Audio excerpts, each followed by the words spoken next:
down to her last $200 and facing eviction after losing her restaurant in a devastating economic downturn, Claudette Harrison made a desperate decision to buy an abandoned farmhouse at a rural auction that nobody else wanted.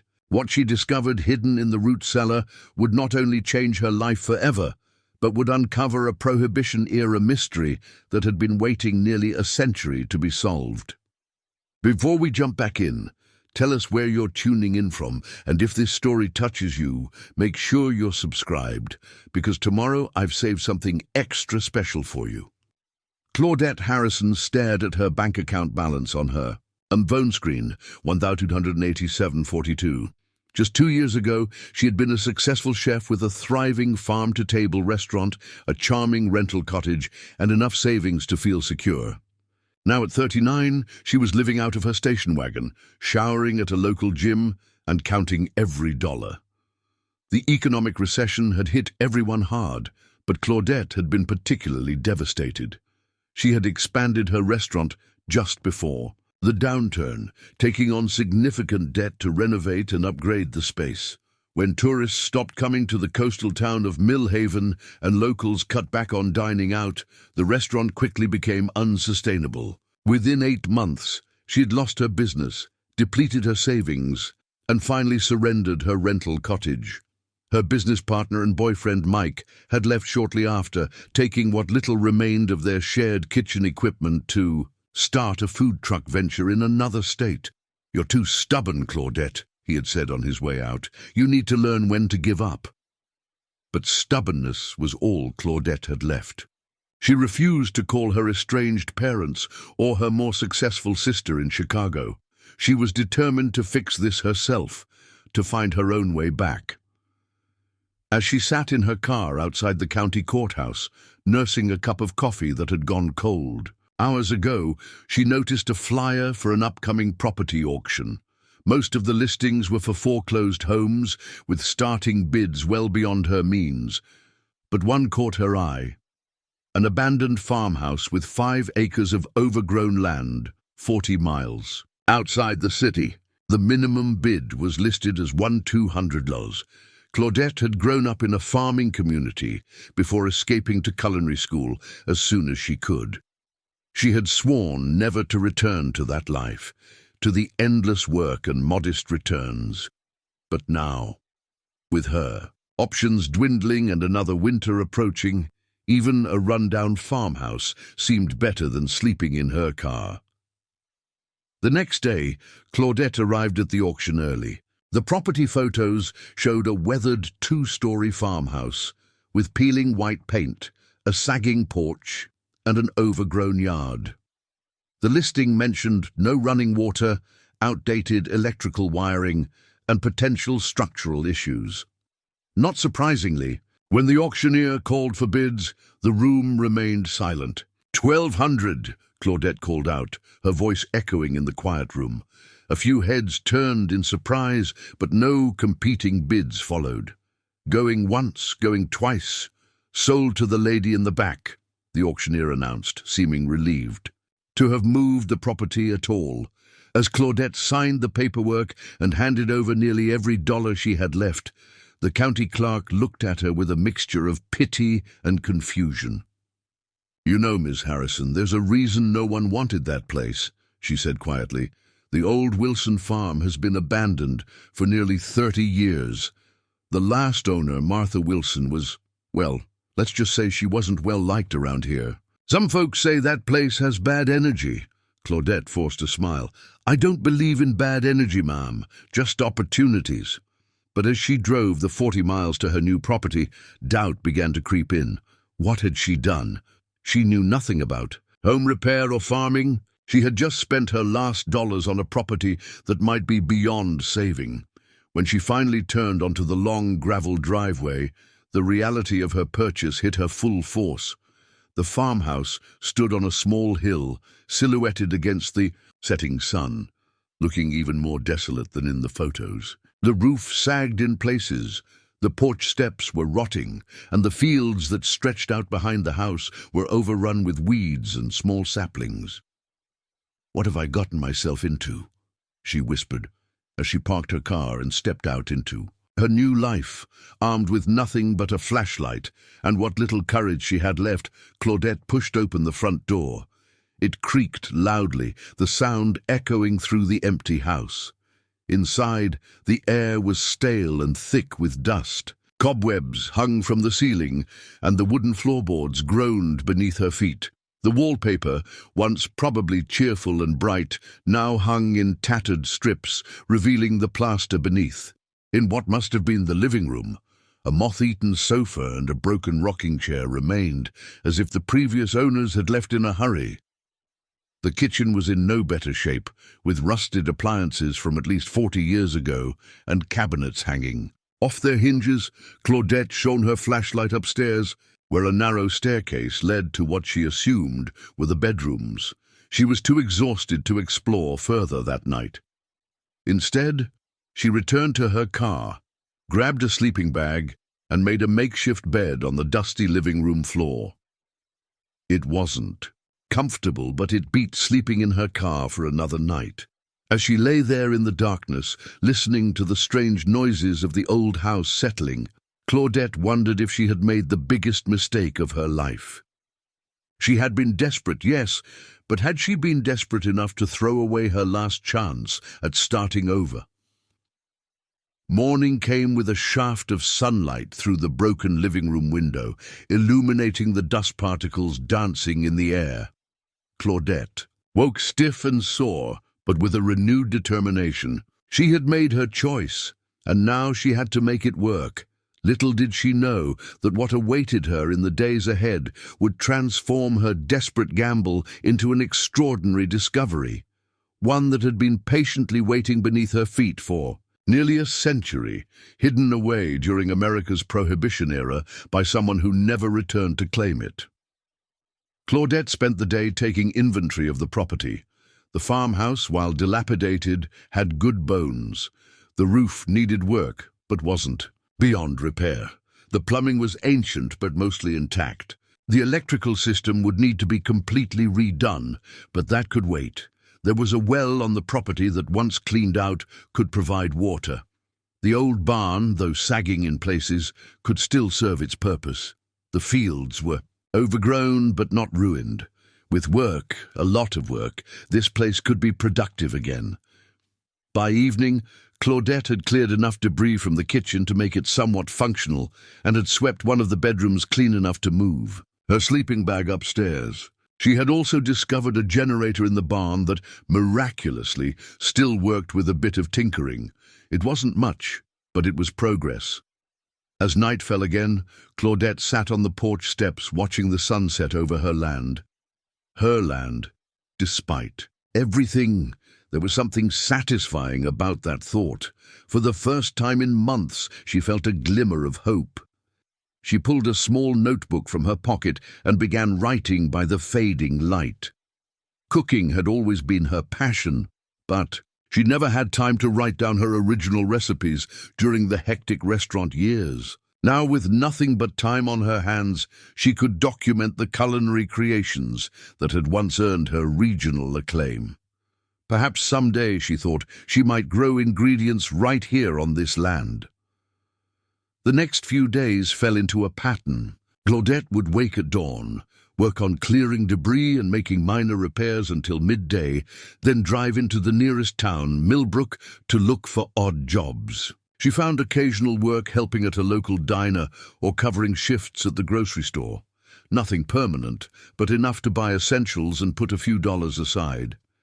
The residents of Millbrook were initially wary of the newcomer who'd purchased the old Wilson place, but Claudette's culinary skills soon earned her a measure of acceptance. When she brought her homemade sourdough to the diner owner as thanks for extra shifts, word spread quickly about the chef who bought the haunted farm.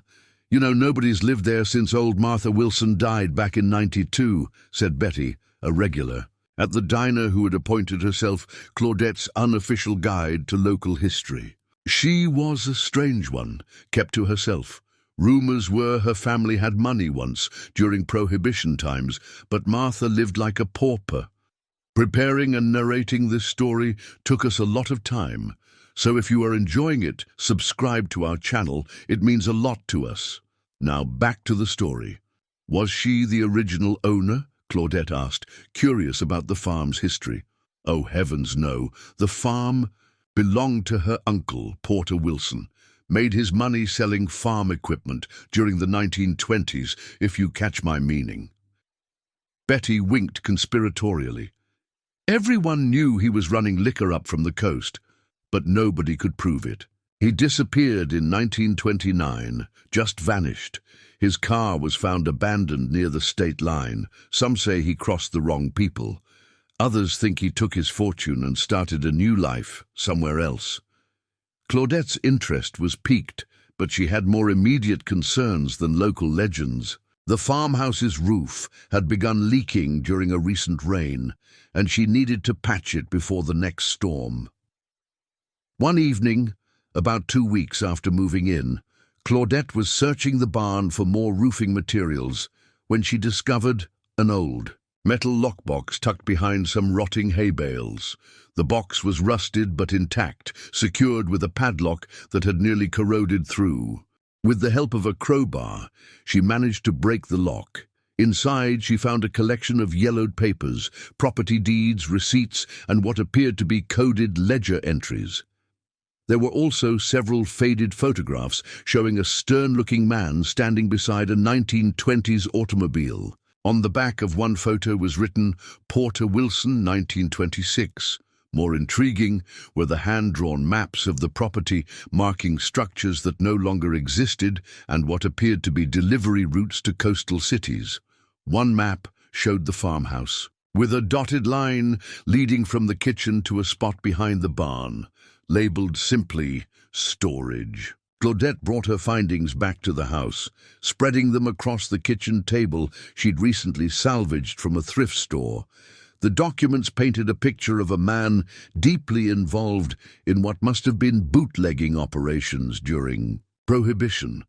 Porter Wilson had apparently used this isolated farm as a waypoint in a larger distribution network. As she sifted through the papers by lamplight, something else caught her attention. Numerous references to a secure holding, or the vault. One notation, dated October 1929, read, all inventory relocated to primary vault, secondary locations compromised, trust no one until this blows over. The date wasn't lost on Claudette, just days before the stock market crash, and the same month Porter Wilson had reportedly disappeared. Could it be? She whispered to herself. Could there actually be a hidden vault somewhere on the property? And if Porter Wilson never returned, could whatever he had stored there still be intact? The next morning, Claudette began a more methodical exploration of the property, using the old maps as guides.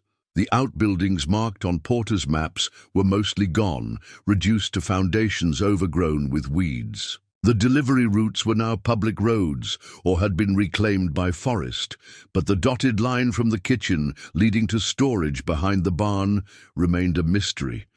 In the modern farmhouse, the kitchen showed no signs of a hidden entrance or trapdoor. Years of renovations and deterioration had likely eliminated whatever access point might have once existed.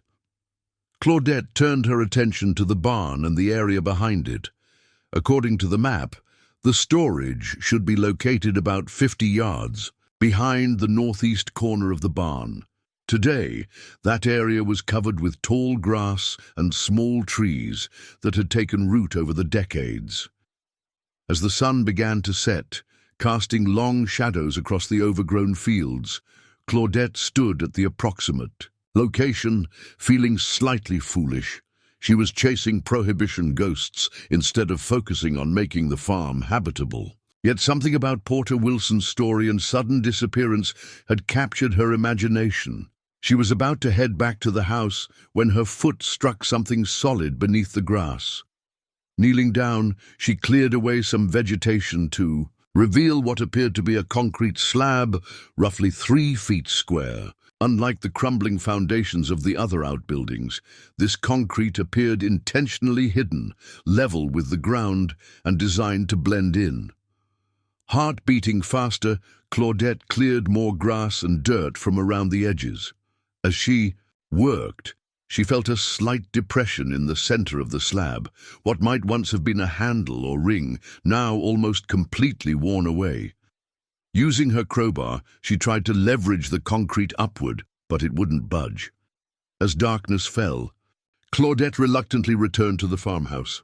Tomorrow, she decided, she would bring better tools and continue investigating what might be the entrance to Porter Wilson's mysterious storage. Sleep came fitfully that night, her dreams filled with visions of hidden treasures and prohibition, secrets. Little did she know that her discovery was just the beginning, and that others in Millbrook had long been watching the old Wilson farm, waiting for someone to uncover what Porter had hidden all those years ago. The next morning, Claudette woke before dawn, eager to return to the concrete slab. She gathered tools from the barn, a shovel, a pickaxe, and a crowbar, and headed back to the spot behind the barn. The morning air was crisp and dew clung to the tall grass, soaking her jeans as she walked. Working methodically, she cleared away more vegetation from around the concrete slab, revealing its full dimensions, approximately 4 feet square. The morning light. She could now see faint markings on the surface, almost completely weathered away by decades of exposure. Tracing them with her fingers, she realized they formed a pattern, what might once have been a stylized letter W for Wilson. Using the pickaxe, Claudette carefully began chipping away at the edges of the slab, looking for any weakness or opening mechanism. After nearly an hour of frustrating work, a piece of concrete crumbled away, revealing an iron ring recessed into a small cavity. This was it, a handle. Inserting the crowbar through the ring, she used it as leverage, pulling upward with all her strength. At first nothing happened. Then, with a grinding sound of concrete against earth, the slab shifted slightly. Encouraged, Claudette repositioned the crowbar and tried again, this time pushing downward on the opposite edge while pulling up on the ring. Suddenly, the slab pivoted on a hidden hinge, revealing a dark opening beneath. The musty smell of long-trapped air wafted up, making Claudette step back. Retrieving her flashlight from her back pocket, she shone it into the opening. A set of concrete steps descended into darkness. "Holy!" Claudette whispered, her voice trailing off in awe. She was looking at something that had remained hidden for nearly a century, the entrance to what must be Porter Wilson's secret storage. Heart-pounding, she considered her options. The smart choice would be to call someone, to have a witness or backup before descending into an unknown cellar. But who would she call? She barely knew anyone in town, and she wasn't ready to share her discovery. Not yet. Taking a deep breath, Claudette began carefully descending the steps. They were solid concrete, surprisingly well preserved. Her flashlight beam revealed a passage leading to a heavy wooden door, reinforced with metal bands. The door stood partially ajar, as if someone had left in a hurry and failed to secure it. Pushing it open, Claudette found herself in a root cellar, but unlike any root cellar she had ever seen. The space was roughly 20 feet square, with walls of fitted stone and a ceiling supported by thick wooden beams. Built-in shelves lined the walls, most now empty save for a few broken jars and crumbling cardboard boxes. But it was what stood in the center of the room that made Claudette gasp. 3 large metal safes, the kind used in banks during the early 20th century, were arranged in a row. Beside them stood several wooden crates, their lids still sealed, bearing shipping marks and warnings. Fragile, and this end up. "This can't be real," Claudette muttered to herself, approaching the first safe. Unlike the door to the cellar, this safe was securely locked, its combination dial showing no signs of tampering. The same was true for the other 2 safes. Whatever Porter Wilson had secured here had remained untouched. The wooden crates, however, proved easier to open. Using the crowbar, Claudette carefully pried up the lid of the first crate. Inside, nestled in straw packing material, were bottles, dozens of glass bottles, each bearing labels from prestigious European distilleries, whiskey, brandy and gin from Scotland, France and England. Prohibition-era liquor, Claudette realized aloud. Given their age and rarity, these bottles alone would be worth thousands to collectors. But her instincts told her the real treasure lay inside the safes. Turning her attention back to the first safe, she examined it more closely. It was a Hamilton model, popular among banks and businesses in the 1920s. The combination dial showed no hints as to the possible numbers, and Claudette had no experience in safe cracking. She would need help. As she continued exploring the root cellar, she found a small metal desk tucked into one corner. Its drawers were locked, but the thin metal bent easily under pressure from her crowbar. Inside the top drawer, she found a leather-bound journal, Porter Wilson's business records. The entries were partially coded, full of abbreviations and references that made little sense out of context, but they clearly documented a thriving bootlegging operation. More importantly, tucked into the back page of the journal was a small photograph. It showed Porter Wilson standing with a group of men in front of an automobile, all dressed in suits despite the rural setting. On the back, written in faded ink, were the words, "The Association, 1928, followed by a series of numbers, 18 to 34-9. In combination, Claudette whispered, hardly daring to believe her luck. Returning to the first safe, she carefully turned the dial right to 18, left to 34, and right again to 9. She heard a satisfying click and turned the handle. The heavy door swung open. Inside the safe, stacked neatly in rows, were canvas bags marked with dollar amounts. With trembling hands, Claudette opened the first bag. It contained exactly what the label promised: $20 bills, all dated from the 1920s. Each bill was in remarkable condition, preserved by the dry environment of the safe and the careful packaging. "Oh my God," she breathed, realizing the magnitude of her discovery. This wasn't just a few bottles of illegal liquor.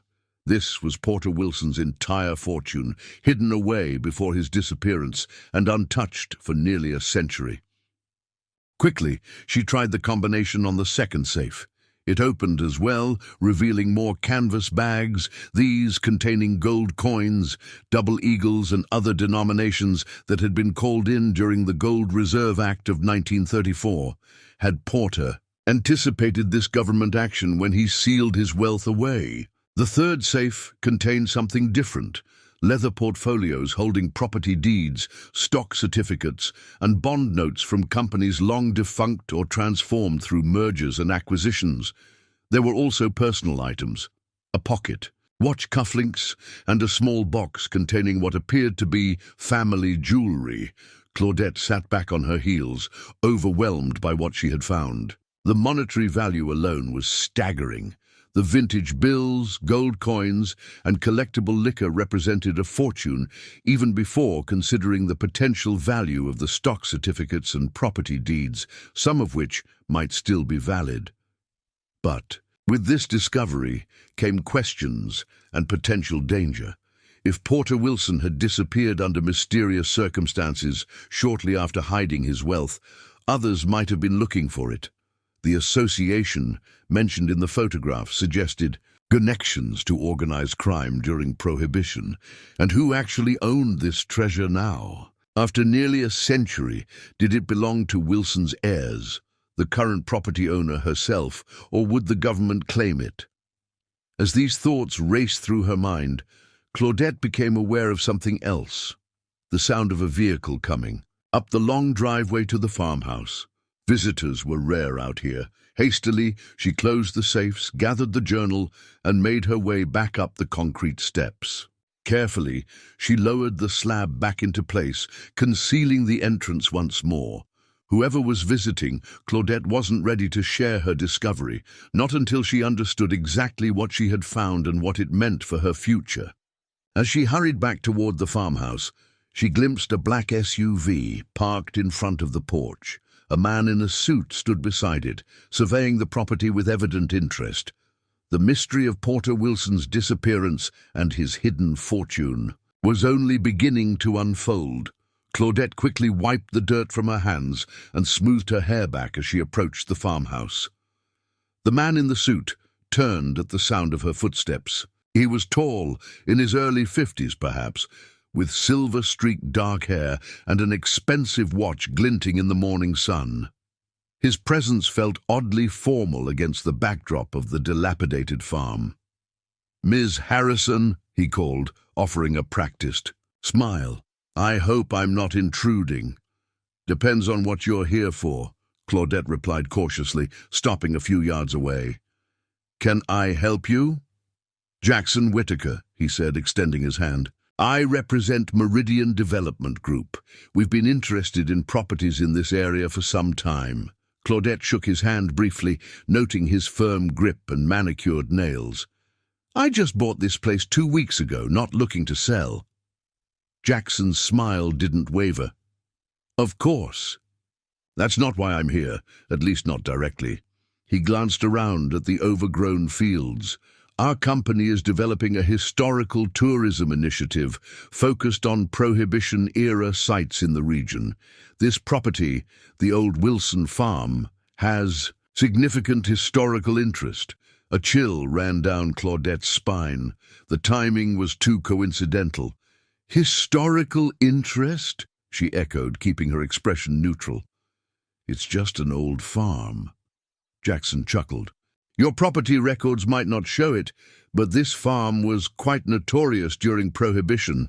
Porter Wilson ran one of the most successful bootlegging operations in the state from here. We've been researching his network for a potential museum and tour route." Claudette's mind raced. If Meridian Development knew about Porter Wilson's bootlegging, did they also know about the hidden fortune? Was that what they were really after? "Fascinating," she said, feigning mild interest. "But I'm not sure what that has to do with me." "We'd like to include this property in our historical survey," Jackson explained. "Nothing intrusive, just photographs of the exterior, research on original structures, that sort of thing. We'd compensate you, of course." "I'm in the middle of renovations," Claudette said, gesturing toward the farmhouse. "Not really a good time for tourism planning." Jackson reached into his jacket and produced a business card. "Think about it. The compensation could help with those renovations." He paused, his eyes traveling over the property with a deliberate slowness. "By the way, have you found anything interesting while working on the place? Historical artifacts, old bottles, documents?" Wilson was known to have hidden caches throughout the property. "Anything you find could have significant value to collectors." The question confirmed Claudette's suspicions. This wasn't about historical tourism. Jackson Whitaker, or whoever he really represented, was looking for Porter Wilson's hidden fortune. "Just dust and mice so far," she lied. "If I find any old whiskey bottles, you'll be the first to know." Jackson smiled, but his eyes remained calculating. "Here's my card. Call me if you change your mind about the survey, or if you discover anything of interest." As he turned to leave, he added casually, "By the way, you might want to be careful with extensive digging or renovations. Properties from this era often have structural issues, hidden hazards. Sometimes it's safer to leave things undisturbed." The warning was thinly veiled, and it made Claudette's skin crawl.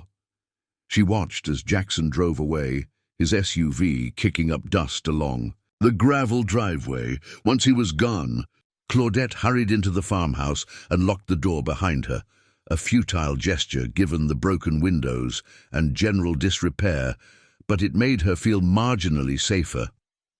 Her mind whirled with questions and implications. How had Jackson Whitaker known to visit so soon after her discovery? Had someone been watching the property? Did Meridian Development actually exist, or was it a cover for something else? She examined his business card. It looked legitimate, with a glossy finish and embossed logo. A quick internet search on her phone confirmed that Meridian Development was a real company specializing in historical property restoration and tourism development. Jackson Whitaker was listed as their regional acquisitions director, but something still felt wrong. The timing was too perfect, his questions too targeted. Claudette spread Porter Wilson's journal on the kitchen table and began reading more carefully. Most entries documented liquor shipments, payments, and distribution routes, but scattered throughout were references to the association and meetings with people identified only by initials. One entry from September 1929 caught her attention. JW making threats about collection. Says the association won't tolerate delay. Told him Chicago shipment coming next week. Need to move inventory to secure location until heat dies down. JW. The initials struck her as significant now. Jackson Whitaker had the same initials. Could he be related to someone from Porter's past? Someone who had been looking for the hidden fortune for decades? Another entry, the final one dated October 21st, 1929, was more ominous. Association meeting tonight. W says J's people planning to move against us. Too dangerous to continue. All inventory secured in vault. If anything happens, Martha knows location. Trust no one else. Martha, that would be Martha Wilson, Porter's niece, who had lived in the farmhouse until her death in 1992. According to Betty at the diner, Martha had lived like a pauper despite rumors of family money. Had she never found her uncle's hidden fortune? Or had she found it and kept it secret, living modestly to avoid drawing attention? Claudette's thoughts were interrupted by the sound of another vehicle approaching. Peering cautiously through the window, she saw a pickup truck coming up the driveway. Unlike Jackson's sleek SUV, this vehicle was well-worn, covered in dust from the rural roads. An older man stepped out, tall and weathered with deep creases around his eyes suggesting a lifetime spent outdoors. He wore faded jeans, work boots, and a flannel shirt, the quintessential farmer. He approached the house with a purposeful stride, his eyes taking in every detail of the property. "Hello there," he called out as he neared the porch. "Saw someone finally bought this old place. Thought I'd come introduce myself. Name's Paul Garrett, own the farm next door." Claudette stepped onto the porch, relieved that this visitor seemed more genuine than the last. "Claudette Harrison, just moved in a couple weeks ago." Paul nodded, his eyes scanning the house behind her. "Quite a project you've taken on. This place has been sitting empty since old Martha passed. Was starting to think nobody would ever buy it." "The price was right," Claudette said, echoing her response to the auction clerk. "Must have been," Paul agreed with a slight chuckle. "Mind if I ask what brought you out here? Not many city folks looking to take on a place like this." The question seemed innocent enough, but after Jackson's visit, Claudette was wary. "Needed a change. Had a restaurant in Millhaven that didn't survive the recession. Thought I'd try something different." Paul nodded slowly. "Restaurant business is tough. My daughter tried that route, ended up coming back to farming. More reliable, even with all its challenges." He paused, studying her face. "You planning to farm this land? 5 acres. Isn't much by today's standards, but you could do market gardening, specialty crops." "Still figuring that out," Claudette admitted. "I'm a chef by training, thinking maybe an herb farm, specialty vegetables for restaurants." "Good thinking," Paul said, seeming genuinely interested. "Soil's good around here. Wilson family kept this land productive for generations before Porter disappeared, and things went to seed." Claudette's ears perked up at the mention of Porter. "Did you know the Wilson family well?" Paul shook his head. "Before my time. My granddad knew Porter, though. Used to talk about him sometimes. Said he was cleverer than people gave him credit for. Made money during Prohibition when everyone else was struggling through the Depression." "Any idea what happened to him?" Claudette asked, trying to sound merely curious. A shadow passed over Paul's weathered face. "Stories vary. Official version. Is he ran afoul of some gangsters from Chicago, got himself killed? But my granddad always said Porter was too smart for that. Thought he might have set up his disappearance, started fresh somewhere with all that bootlegging money." He paused, looking out over the overgrown fields. "Course, if that was true, why'd he leave Martha with nothing but this old farm to scrape? Buy on. Never made sense to me." The conversation was venturing too close to her discovery for comfort. Claudette steered it in another direction. "Well, I'm just hoping to make this place livable again. Got a lot of work ahead." "That you do," Paul agreed. "Listen, if you need any help or tools, my place is just down the road. First farm past the creek. Happy to lend a hand. Got plenty of experience fixing up old buildings." "I appreciate that," Claudette said, and found she meant it. Despite her wariness, Paul seemed genuinely neighborly. As Paul turned to leave, he stopped and added, "Word of advice. Folks around here are curious about newcomers, especially at the old Wilson place. Lot of stories about that family. Some. People might come nosing around with more than friendly intentions. You be careful who you trust." With that cryptic warning, he returned to his truck and drove away, leaving Claudette with even more questions than before. Paul's warning echoed her own concerns. But was he truly trying to help her, or did he have his own interest in the Wilson property? Between Jackson Whittaker's thinly veiled threats and Paul Garrett's warnings, one thing was becoming clear. Her discovery in the root cellar was likely not as secret as she had hoped, and the century-old mystery of Porter Wilson's disappearance was far from forgotten in this rural community. The next morning, Claudette decided to learn more about Porter Wilson and her property's history. She drove into town to visit the Millbrook Historical Society, housed in a small brick building near the town square. Inside, the society was little more than 2 rooms of display cases and filing cabinets, presided over by an elderly woman who introduced herself as Marianne Holbrook, the Society's director and sole regular volunteer, the Wilson farm. Marianne's eyes lit up when Claudette explained her interest. "My goodness, we haven't had anyone research that property in years. Not since that professor from the State University came through in the 90s. Marianne disappeared into a back room and returned with a dusty cardboard box. "We have a small collection of newspaper clippings, photographs, and public records related to the Wilson family. Feel free to look through them." The box contained a treasure trove of historical information. Yellowed newspaper clippings documented Porter Wilson's public life as a successful agricultural businessman. But there were also articles reporting suspicious activities at his farm, raids by federal agents that turned up nothing, and finally, the 1929 headline announcing his disappearance. "Local businessman missing. Foul play suspected." A series of photographs showed Porter at various community events, a tall man with a stern expression and impeccable clothes that set him apart from the farmers around him. In several photos, he was accompanied by a young woman identified as his niece, Martha Wilson. Most intriguing was a county map from 1925 showing property ownership. The Wilson farm was considerably larger then, nearly 100 acres, not the 5 acres Claudette had purchased.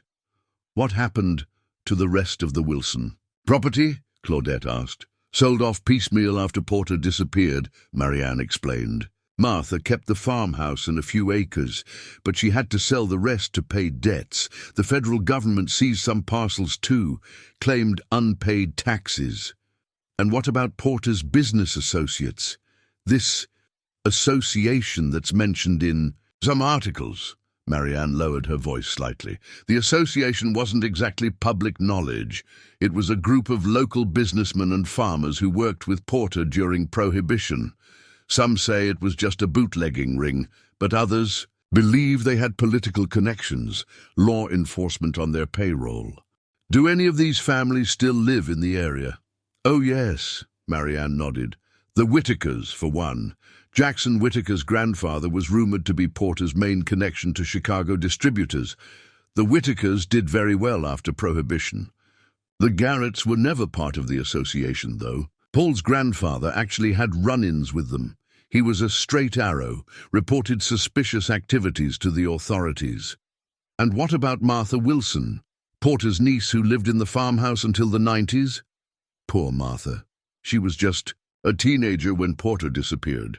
Everyone expected her to sell the farm and move away, but she stayed.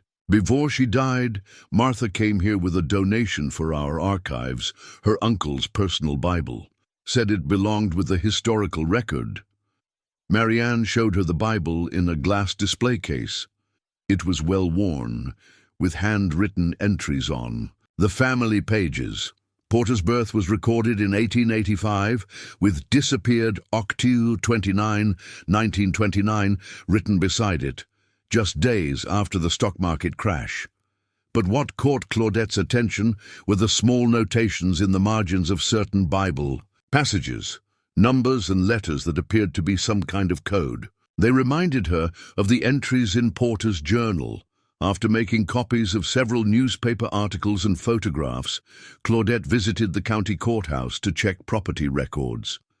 These confirmed that the original Wilson property had been split up after Porter's disappearance. Most interesting was the record showing that the root cellar area had been officially designated as abandoned in 1965 after Martha failed to pay a separate tax assessment on it. Technically, it wasn't even part of the property Claudette had purchased. As Claudette left the courthouse, she noticed Jackson Whitaker's black SUV parked across the street. She ducked into a cafe to avoid being seen, watching through the window as Jackson emerged from the county recorder's office and spoke briefly with a uniformed sheriff's deputy before driving away. Her discovery was attracting attention, just as she had feared.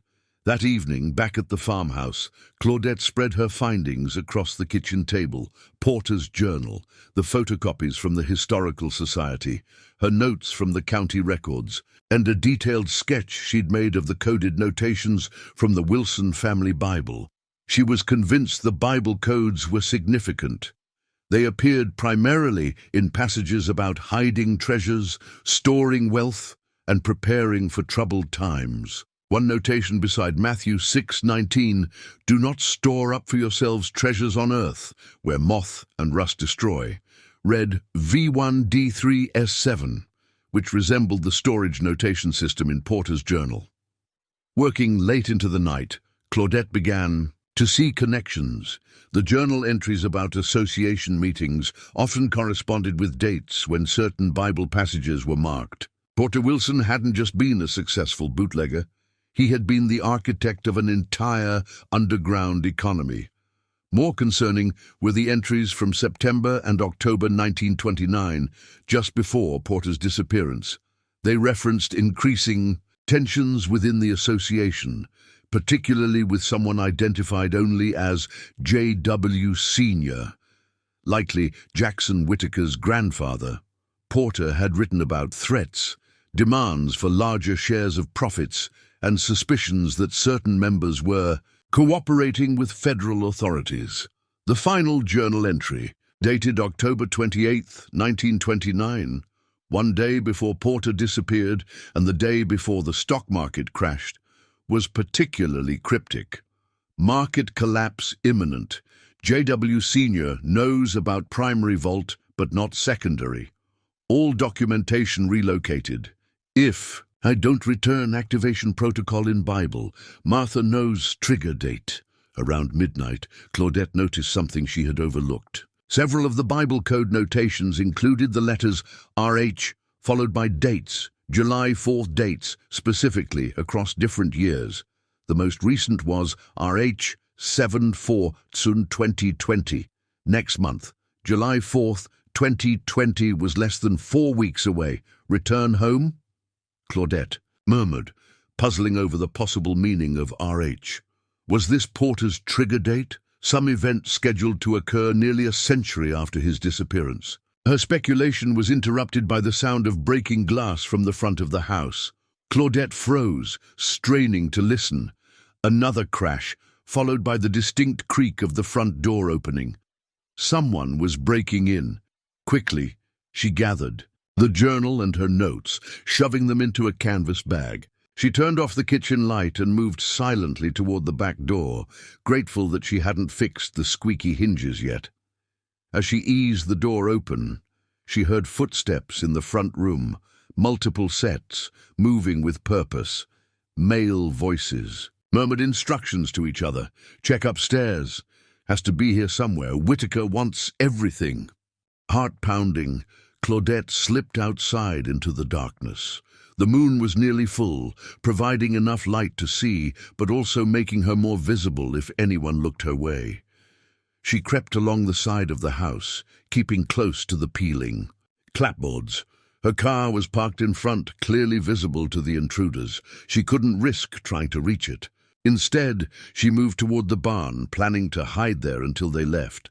Halfway to the barn, a flashlight beam swept the yard, forcing her to drop to the ground behind an overgrown hydrangea bush.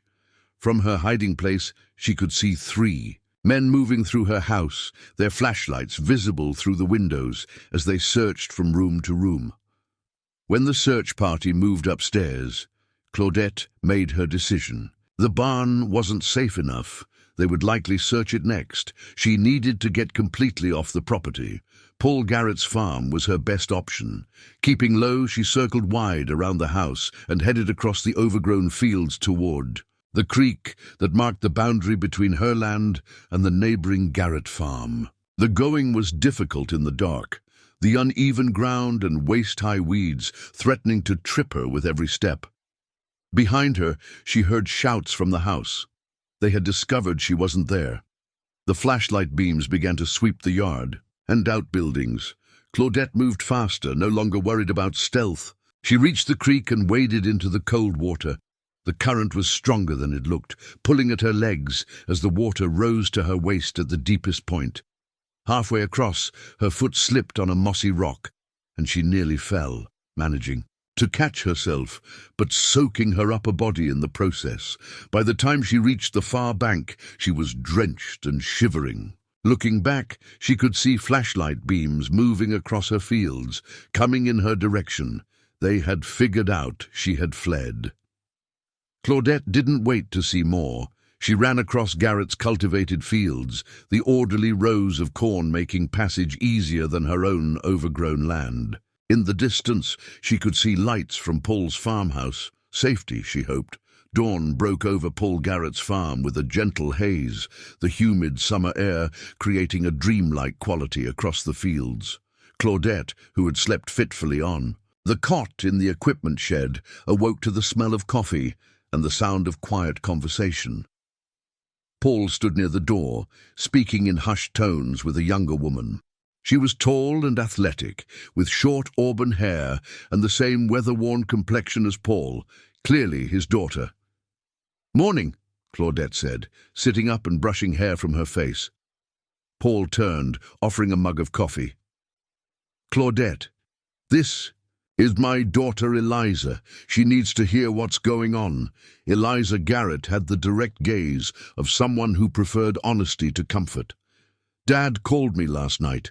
Said you found Porter Wilson's vault, and now the Heritage Group is after you." "That's the simplified version," Claudette confirmed, accepting the coffee gratefully. "More than you realize," Eliza said. She reached into a canvas bag and pulled out a laptop. "I've been monitoring the police frequencies and the Heritage Group's private security channels. They've reported a break-in at your property, claiming vandals ransacked the place looking for valuables. They're setting up a cover story," Paul explained. "If anyone saw them there last night, they want it to look like they were responding to a crime, not committing one." "How do you have access to their security channels?" Claudette asked, increasingly aware that the Garretts were far more than simple farmers. Eliza and Paul exchanged glances. It was Paul who finally spoke. "Our family has been keeping tabs on the association, now the Heritage Group, for 3 generations. My grandfather worked with Porter Wilson, but not as a bootlegger. They were federal agents." "Federal agents? I thought Porter was a bootlegger." "Double agent," Eliza corrected. Porter Wilson infiltrated the regional bootlegging network in 1925 on behalf of the Treasury Department, but somewhere along the way he discovered something bigger than illegal alcohol, evidence of financial crimes, market manipulation by some of the country's most powerful banking interests. His disappearance wasn't about bootlegging money, Paul continued. It was about what he knew and the evidence he'd collected. The association tried to silence him, but Porter had planned for that possibility. He hid the physical evidence in multiple locations and vanished. Claudette struggled to process this revelation. So the fortune in the root cellar was mostly legal, Paul nodded. Porter's legitimate wealth converted to cash and gold before the crash. His cover as a successful businessman wasn't entirely fake, but the real treasure was always the documentation, evidence of financial crimes that were never prosecuted because the perpetrators were too powerful. And your family has been, what, guarding this secret for 90 years? Monitoring, Eliza corrected. After Porter disappeared, the association put pressure on federal authorities to drop the investigation. The Garrett family stayed in this area as their eyes and ears, reporting to government contacts when needed. But as decades passed, Paul added, the connection became more informal. Eventually, the official interest faded entirely. Yet you kept watching, Claudette observed. It became a family obligation, Eliza said with a shrug. I always thought it was just an old man's obsession until I went to college and studied financial history. Then I realized the market manipulation Porter uncovered in 1929 never really stopped. It just evolved, became more sophisticated. A thought struck Claudette. The Bible codes I mentioned, many were connected to newspaper dates. I assumed they were just record-keeping for his bootlegging operation. But what if they're references to news articles about the financial crimes he was investigating? That would make sense, Eliza nodded. A way to create an evidence trail without keeping the actual evidence, which could be discovered and destroyed. Paul spread a county map across the small table. We need to secure the contents of the root cellar before the Heritage Group finds it. They were searching your house last night, which means they don't know the exact location yet, but they will, Claudette said. Jackson Whitaker has been researching the property. It's only a matter of time before they check the area behind. The barn. I have a secure storage facility in the city where I work, Eliza stated. We can transfer the contents there temporarily. Claudette raised an eyebrow. You don't look like a banker. A small smile crossed Eliza's face. I'm not. I'm a financial crimes investigator with the state attorney's office. The family tradition evolved. This revelation changed everything. Claudette had been wondering who she could trust with her discovery. Someone with the authority to handle both the historical artifacts and the potential legal implications. Now, it seemed, fate had connected her with exactly the right person. There's something else, Claudette said, reaching for her bag. Porter's journal mentions a secondary vault, separate from the one I found. I think it might contain the most damaging evidence he collected. Any indication of where it might be? Paul asked. Not specifically, Claudette admitted, but there are references to home base and the original foundation. Could that mean something about the original Wilson homestead? Paul and Eliza exchanged meaningful glances. The original Wilson house burned down in 1910, Paul explained. The foundation of the old house is still there, in the wooded area about a quarter-mile east of your current house. It's not on your property. It's part of the county forest preserve now, which would make it an ideal hiding place, Eliza noted. Protected from development, rarely visited, but still accessible. The morning sun cast long shadows as Eliza's SUV approached Claudette's property from a back service road, avoiding the main driveway. Through binoculars, Paul surveyed the farmhouse from their position among the trees. 2 vehicles parked out front, he reported. Black SUV, that'll be Jackson's, and a county sheriff's cruiser. Deputy Reynolds, Eliza muttered. On Whitaker's. Payroll for years. They're establishing their cover story about the break-in. Claudette felt a surge of anger. They're the ones who broke in, and now they're making it look like I'm the victim. Standard heritage group tactics, Paul explained. They're likely declaring the property unsafe after the break-in, which gives them an excuse to have men watching it openly. Eliza checked her watch. "Dad, time for the diversion." Paul nodded and moved deeper into the woods with his cell phone. Minutes later, they heard the distant sound of an explosion, followed by smoke rising from the area near the creek, Paul's suspicious activity that would draw attention away from the root cellar. The plan worked. From their vantage point, they watched as both men at the farmhouse hurried toward their vehicles, radioing for backup as they sped toward the creek. "Now," Eliza directed, and they moved quickly across the overgrown field toward the barn. Claudette led them straight to the concrete slab, concealing the root cellar entrance. With Eliza's help, they lifted it more easily than Claudette had alone. The air that wafted up from below was cool and undisturbed. No one had discovered the entrance. "Yet, I'll go first," Claudette said, descending the concrete steps with her flashlight. Eliza followed, carrying an empty duffel bag. The root cellar appeared exactly as Claudette had left it, the 3 safes still locked, the wooden crates untouched. She quickly entered the combination on the first safe, removing the most valuable documents and the stack of gold coins. The vintage cash would have to remain. There was simply too much to carry.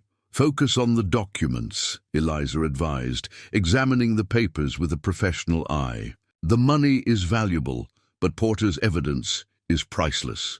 They worked efficiently, prioritizing the journal entries, stock certificates, and what appeared to be financial ledgers bearing the names of prominent banks and investment firms of the 1920s. Everything went into Eliza's duffel, along with a representative sampling of the gold coins and vintage currency for authentication purposes. As they were about to leave, Claudette noticed something she'd overlooked during her first visit. A small metal box wedged behind one of the wooden crates. It was simple and unadorned, with no lock, just a tight-fitting lid. Inside was a single item, a brass key with an unusual tooth pattern and the letters WH stamped into the head. "Wilson Homestead," Eliza whispered, examining the key. "This could open whatever's hidden at the original foundation."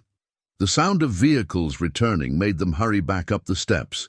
They carefully lowered the concrete slab back into place, brushing dirt over it to conceal any signs of their presence. By the time Jackson and the deputy returned to the farmhouse, looking annoyed at the false alarm, Eliza's SUV was already heading back to the Garrett farm through a network of field access roads.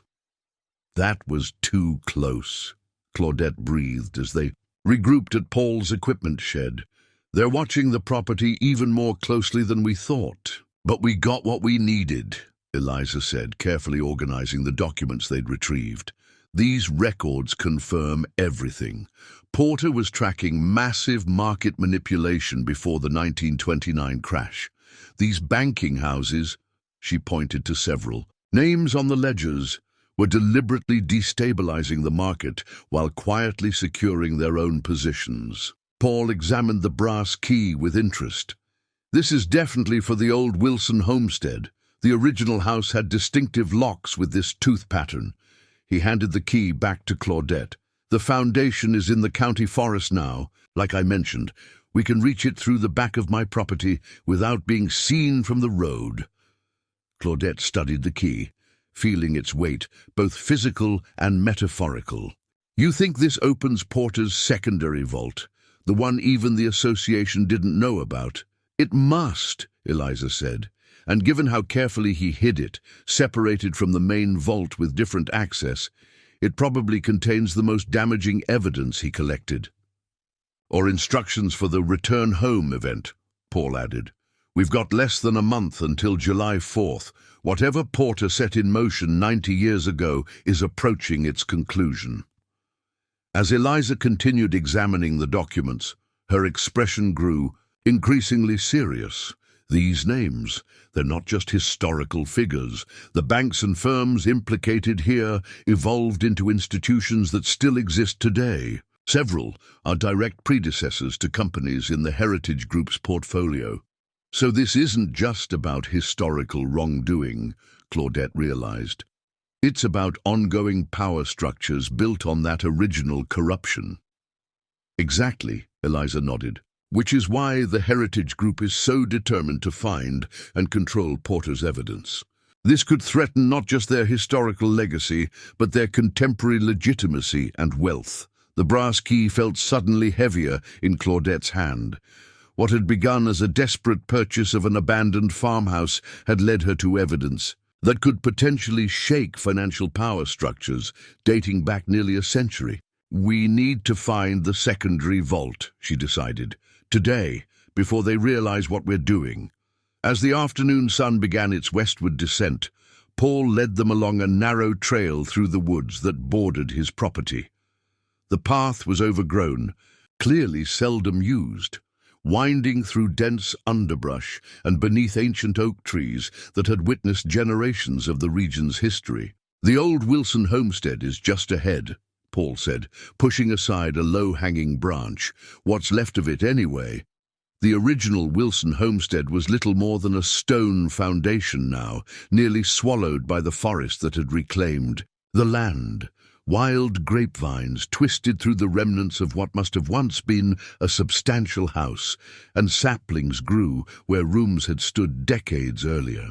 The house burned in 1910, Paul explained as they approached. Porter was already a successful businessman by then, so he built the larger farmhouse where you live now. But this was the original Wilson family home, dating back to the 1850s. Claudette examined the ruins with a practiced eye, noting the craftsmanship of the stone foundation and the remnants of a large chimney that still stood at one end. The structure had been built to last, even if the wooden portions had succumbed to fire and time. Where would Porter hide something here? She wondered aloud. Everything's exposed to the elements. Not everything, Paul said, pointing to the intact chimney. That stone structure has survived over a century, and look at the foundation. It's deeper than you'd expect for a farmhouse of that era. Eliza was already examining the chimney, running her hands over the fitted stones. There's something odd about this mortar. It's different in this section, newer. Claudette joined her, studying the area Eliza had identified. Sure enough, a rectangular section of the chimney, about 2 feet square, showed subtle differences in the mortar between stones. The key, Eliza suggested. Try it here. Examining the stones more carefully, Claudette found what she was looking for, a small, almost invisible keyhole nestled within the pattern of the stonework. She inserted the brass key, feeling resistance at first, then a satisfying click as it turned. To their amazement, the entire section of stonework swung inward like a door, revealing a small chamber within the chimney itself. Inside was a metal box, similar to the one that had contained the key, but larger. With trembling hands, Claudette removed the box and set it on a flat section of the foundation wall. Unlike the previous container, this one was locked with a small padlock, the same unusual design as the key they'd just used. It fits the same key, Claudette realized, inserting it into the padlock.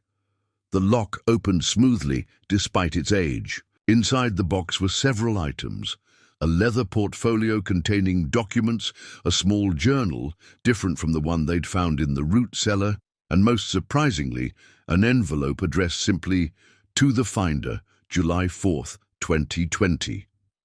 He knew someone. "Would be here on that exact date," Eliza whispered, looking at the envelope with wonder. "After 90 years. Should we open it?" Claudette asked, holding the envelope carefully. "It's not July 4th yet." Paul shook his head. Porter was meticulous about his plans. If he specified that date, there must be a reason. "But we can look at the other documents," Eliza suggested. "They might help us understand what's coming." The leather portfolio contained what appeared to be photographic negatives, carefully preserved between sheets of acid-free paper. along with typewritten transcripts of conversations. The subjects were clearly financial and political figures of the late 1920s, discussing details of market manipulation and insider trading on a massive scale. "Evidence gathering," Eliza murmured, examining the materials with professional interest. Porter was documenting their own words, their own plans. This would have been explosive if released in 1929. The small journal proved even more revealing. Unlike the business-focused journal from the root cellar, this was Porter Wilson's personal diary containing his private thoughts and fears as he discovered the extent of the corruption he was investigating. An entry from September 1929 caught Claudette's attention. "The conspiracy is larger than I initially believed. Not just local bankers, but national figures are involved.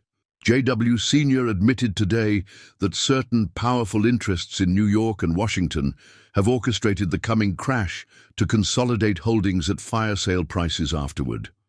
When I expressed concern about the suffering this would cause, he laughed and said, 'The public is merely collateral damage in the necessary reorganization of capital. I have forwarded my evidence to my Treasury contacts, but I fear it will be suppressed.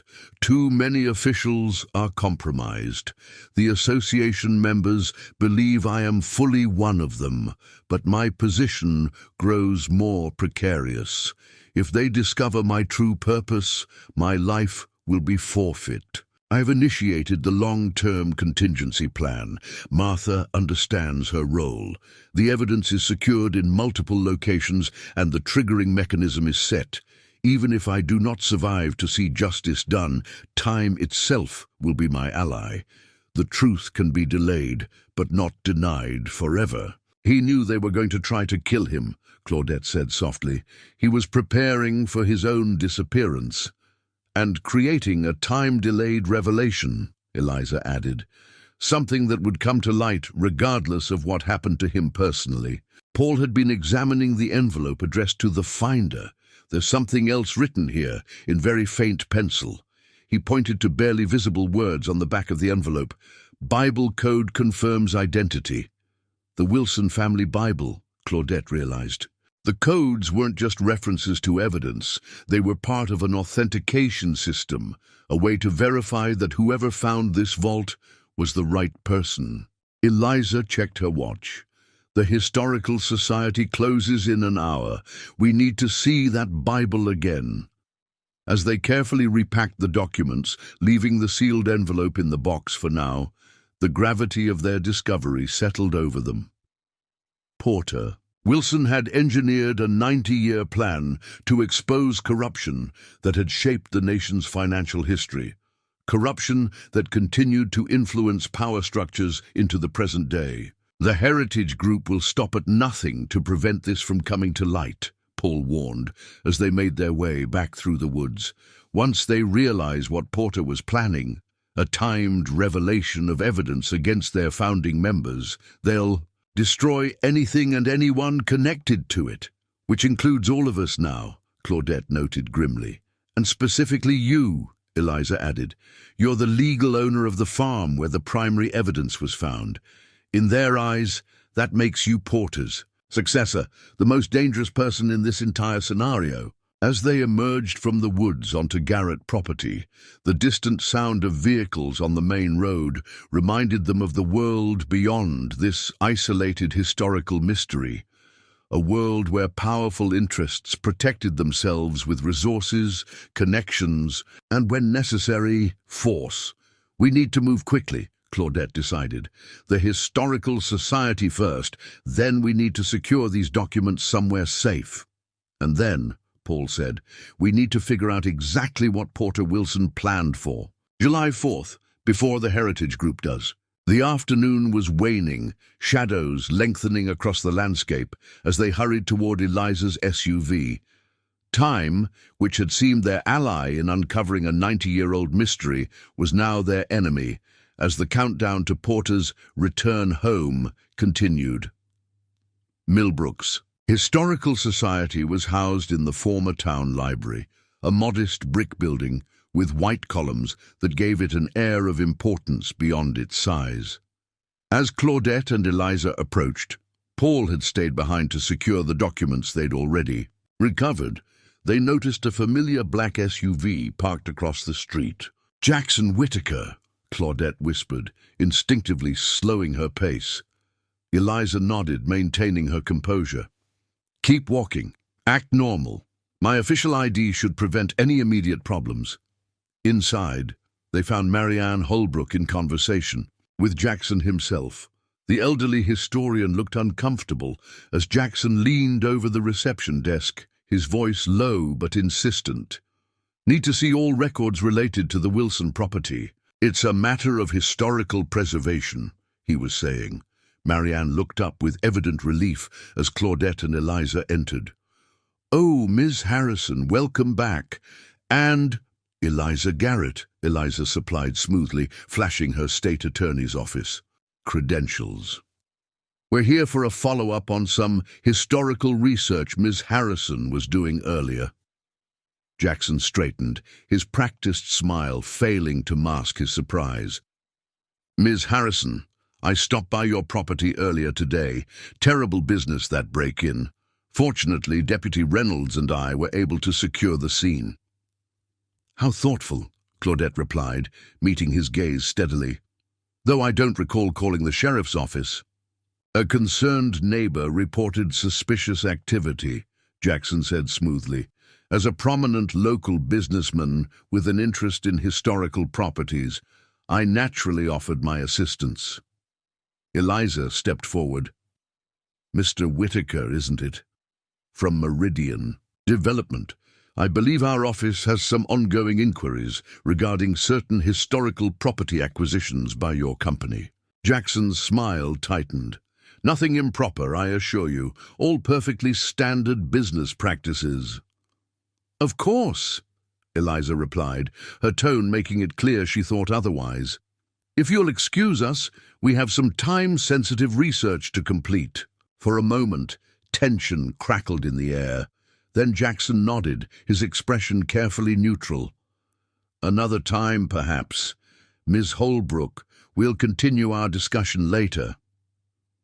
With a final measuring look at Claudette, he left the building. "Thank goodness you arrived," Marianne said once the door closed behind him. "That man has been pressuring me all afternoon about the Wilson family records. I was about to call the mayor." "We need to see the Wilson family Bible again," Claudette explained.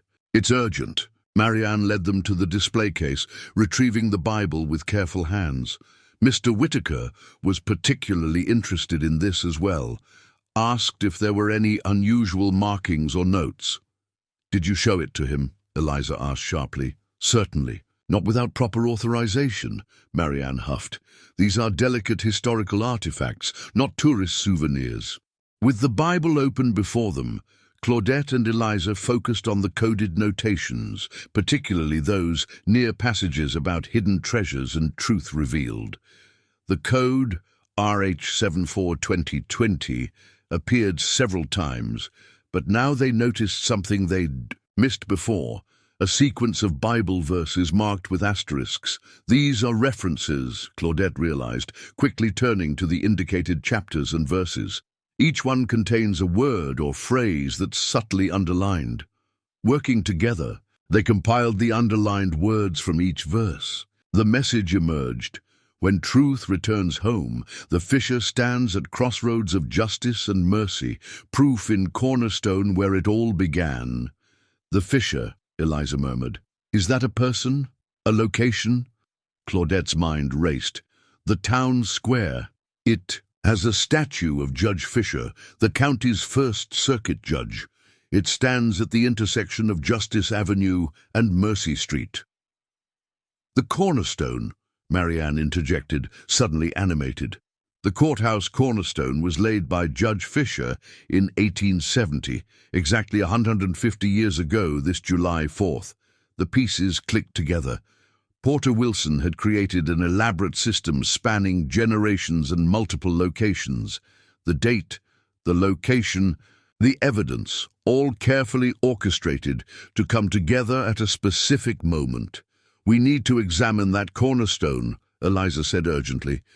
"Porter must have arranged for something to be placed inside it, something that will only be revealed on the anniversary. The Heritage Group will be watching the courthouse," Claudette warned, "especially as July 4th approaches." "Then we need leverage," Eliza decided, "something to keep them at bay until the revelation can take place." As they carefully returned the Bible to its display case, Claudette felt the weight of Porter Wilson's legacy settling on her shoulders. The desperate purchase of an abandoned farmhouse had led her into a century-old conspiracy with modern-day implications that reached far beyond Millbrook's quiet streets. Outside, Jackson Whittaker sat in his SUV, watching the Historical Society. "Entrance." He made a phone call, his voice low and urgent. "They're getting close. We need to move up the timeline. Everything needs to be in place before July 4th. The race against time had begun in earnest. With only 6 days remaining until July 4th, tension in Millbrook escalated. Claudette, now staying at a small apartment Eliza maintained in the city, watched news reports of unusual activity around the county courthouse. Citing structural concerns and historical preservation efforts, the Heritage Group had sponsored a temporary fence around the building, with private security supplementing regular courthouse officers. "They're securing the cornerstone," Eliza confirmed after returning from a reconnaissance visit. "They don't know exactly what Porter planned, but they're taking no chances." Their small team had grown to include 2 trusted colleagues from Eliza's office and a historian specializing in early 20th century financial crimes. Together, they worked to analyze the documents recovered from both vaults, building a comprehensive picture of Porter Wilson's investigation and the corruption he had uncovered. "It's remarkable," Dr. Lydia Carver, the historian, said as she examined Porter's journals. "Wilson documented systematic market manipulation that precipitated the 1929 crash. The evidence suggests certain banking interests deliberately engineered financial panic to acquire failing companies and properties at fraction of their value, and the same families benefited from the New Deal legislation that followed," Eliza added. "Government contracts, infrastructure projects, the Heritage Group's founding fortunes were built on this manipulation." Claudette, who had been studying Porter's personal diary, looked up. "There's something here about a final testimony. Porter recorded a sworn statement before a federal judge in secret, documenting everything he knew. The statement was sealed and placed somewhere for safekeeping." "The cornerstone," Paul suggested. "That would be the perfect symbolic location, justice literally built upon truth." The sealed envelope from the secondary vault remained unopened, respecting Porter's instruction that it should only be revealed on July 4th.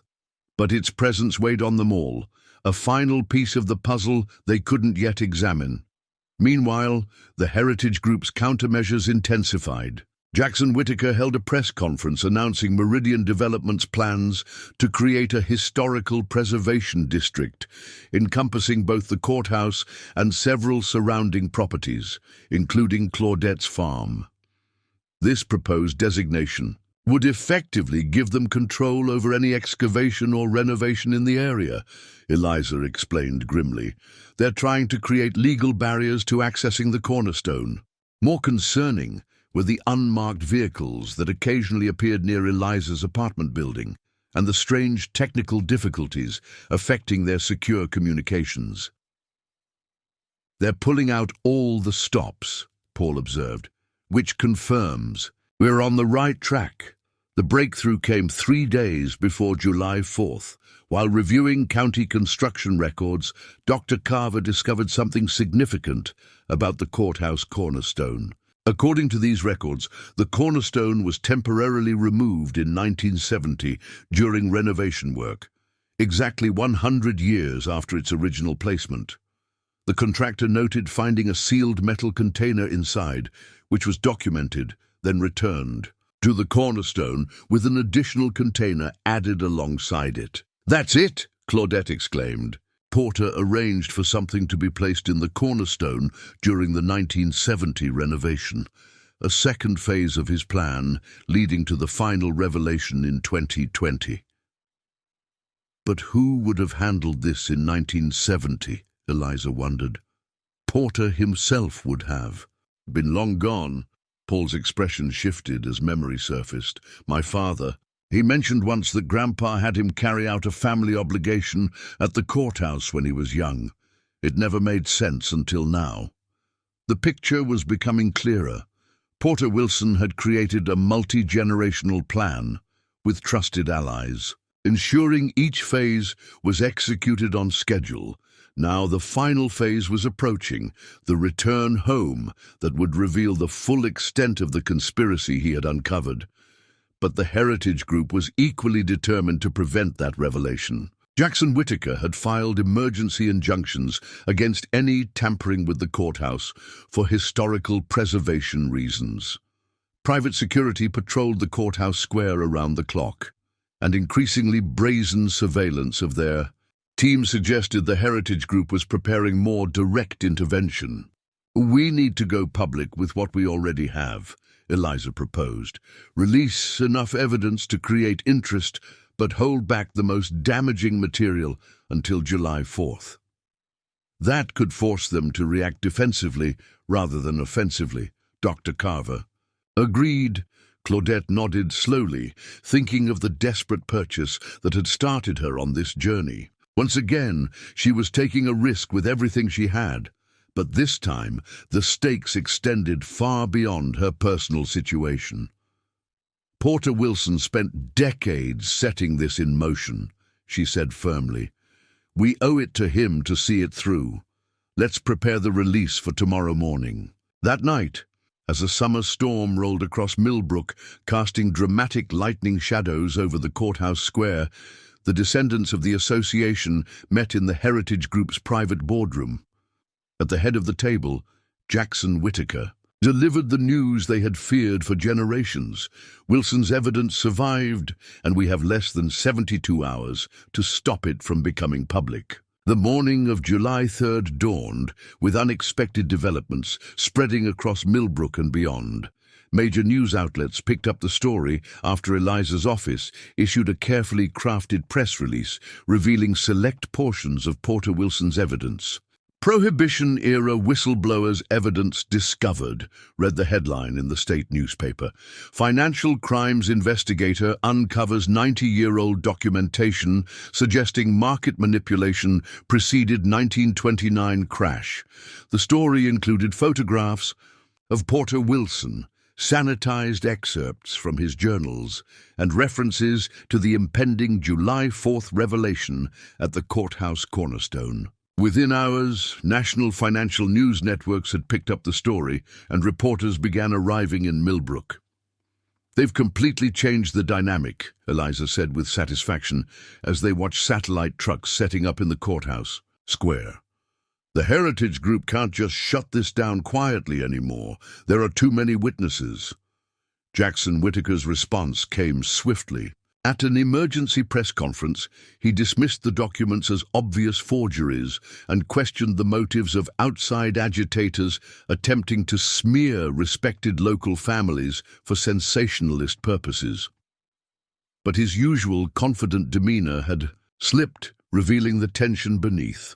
More concerning was the legal counterattack. By mid-afternoon, Eliza had been served with a temporary restraining order prohibiting any alteration of the courthouse cornerstone, and Claudette received notice that her farm was being condemned as structurally unsafe with immediate evacuation. Required classic intimidation tactics, Paul observed as they regrouped at their secure location. But they've overplayed their hand. The media presence means any heavy-handed actions will only draw more attention. As July 3rd faded into evening, Millbrook took on a festival atmosphere. The small town, suddenly thrust into the national spotlight, embraced its moment of fame.